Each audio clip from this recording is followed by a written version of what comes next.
অনুপ্রেরণার আরেক নাম হলো থটস অফ বিল্লাল ভাই।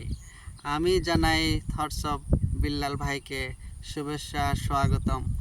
উনি এত সুন্দর সুন্দর গঠনমূলক রিয়েলিটি থটস কিভাবে বানিয়েছিল সেই বাস্তবটা আপনাদেরকে আজকে তুলে ধরব।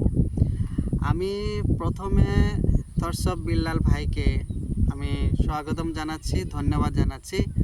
আর সেকেন্ড কথা হলো, উনি এই প্ল্যাটফর্মে সোশ্যাল মিডিয়াতে এত সুন্দর সুন্দর গঠনমূলক একটা ছন্দমূলক কথাগুলো এত সুন্দরভাবে যে কয়, সেটা কোথার থেকে পেয়েছে আমি আপনাদেরকে আজকে রিয়েল কথাটা তুলে ধরবো। আমি আজ পর্যন্ত কোনো কথা লুকাইনি আপনাদের সামনে, আজ লুকাবো না।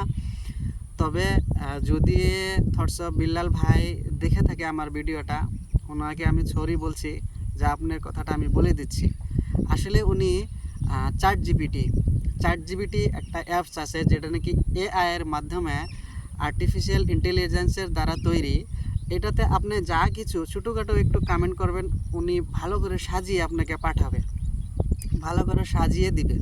আর ওটাতে আপনি ভালো করে একটু কন্টেন্ট একটু ছন্দমূলক বানিয়ে সেটা আপনি মানুষের সামনে তুলে ধরতে পারেন।